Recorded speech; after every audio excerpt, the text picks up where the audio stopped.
Greetings, guys! So, 5 things why I loved living in Japan. More specifically, I loved living in Tokyo.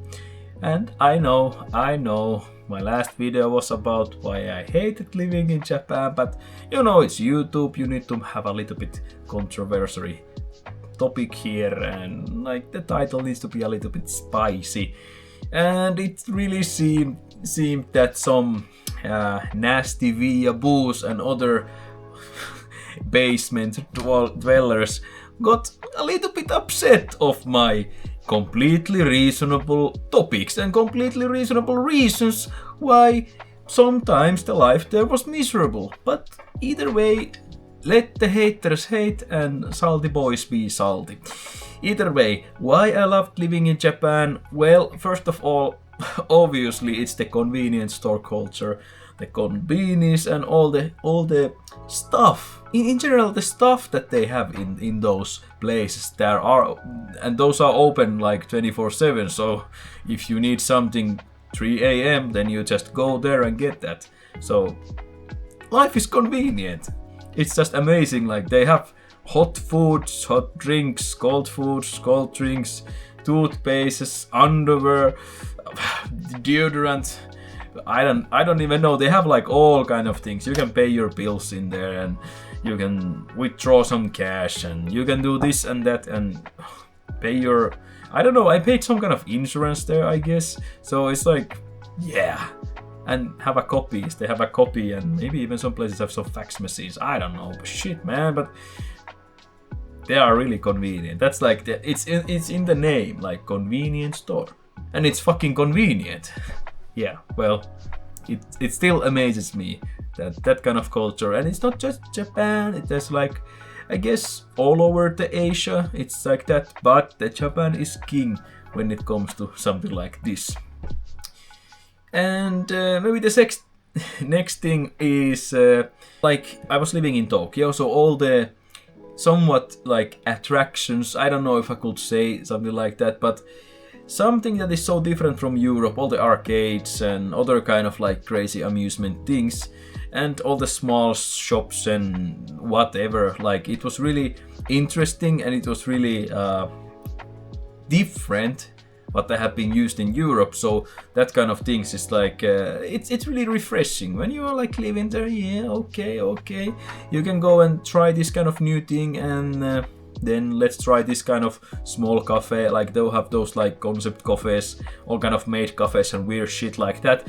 I'm sorry for you if I insult your waifu, if you are that kind of person that goes there every day. But yeah, those are interesting, weird but interesting. And all the arcades, small stores, can I say this aloud in YouTube? The Japanese adult toy shops, they are interesting. Let me put it that way. So yeah, that's the one. Don't get me wrong, it wasn't like why I loved living in Japan, it was because of those adult toy stores. No, it's just example of like how interesting and different it is compared to Europe. And I don't know, let me throw this out. One big thing why it was super fucking fun in here was Don Quixote. If you don't know what it is, it's the Japanese Walmart or something. It's like, yeah, that's great. That's like I got super like frustrated, and every store has like, okay, you have only this kind of things in there and that kind of things in there, and like where can I find that kind of like Walmart? Like I want to get all the stuff from like one place. And well, then somebody introduced me with this, is it like Don Quixote, or I don't know what is that called in like, but donkey, like the big like store that has like, they have a lot of like grocery stuffs, usually depends the location and all, and they have super great bargain bins. Like you can get so cheap stuff, food, like overall everything. Like if it's in sale, if they are throwing it away, it's like super cheap. And like, me, maybe I'm not stingy, but maybe I am. But yeah, I really like that. It was a great great kind of like this one chain store. Yeah, really cheap noodles and bentos as well. And yeah, the bentos actually, even though maybe it goes to the convenience store category, but the bentos, oh my god, how delicious and cheap, and like all kind of different bentos, like those kind of meals that everything is already in there. They have like rice or noodles, and then I don't know, whatever you can, there's different kind of, if you don't know, just Google bento and like lunches basically, those kind of lunch boxes. Just buy that, it's healthy, it's enough to eat, and it's cheap. Depends where you buy it, it can be more expensive or it can be really cheap and I guess not that healthy and not that nutritious, but it's still something nice to eat. And yeah, well, I missed some point in there, but the hot drinks as well. All the convenience stores and Don Quijote have those kind of things that there's like a cold shelf and then hot shelf, and you can get those teas or coffees or whatever, and that's hot. And that was really like really the banger during cold winter. Even the Tokyo's winter, they can be cold. So yeah, that kind of hot drink, that's like really nice.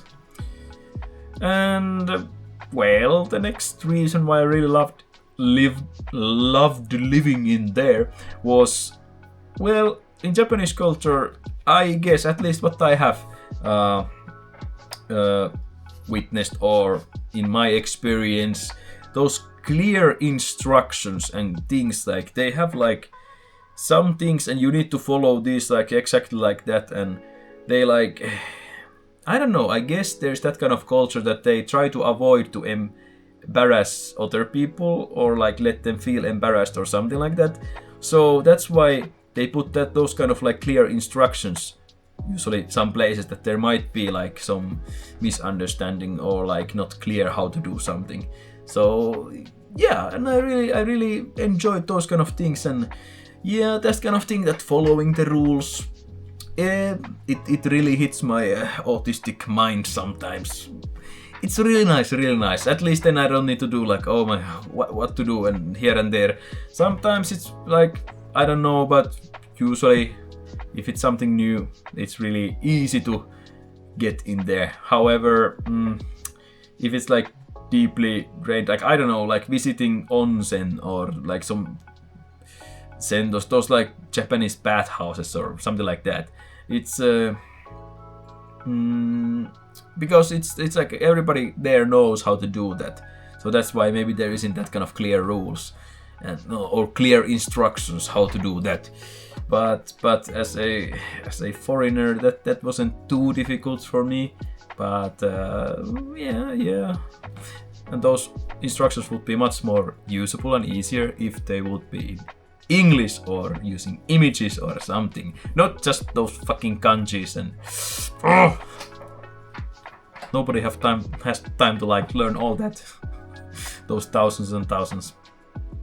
But yeah, maybe Chinese, same story. Either way, let's go to the next part, and that was that the Japanese people, even though the previous videos, forget it, they are still pretty polite, and maybe even the most polite people on the earth. At least I personally haven't experienced any other culture that people would be more polite in general than the Japanese, or Japanese culture, or whatever, how do you want to say it. Either way, I feel like that culture can be really polite, at least on the surface level. And like that, maybe there's some deep things under the surface, but let's not focus on the negative things. That's just nice time to end this video now. So it was nice time having fun in there and living and learning, and yeah, I recommend that for all of you guys. Thank you, and I'll see you next time. Bye bye.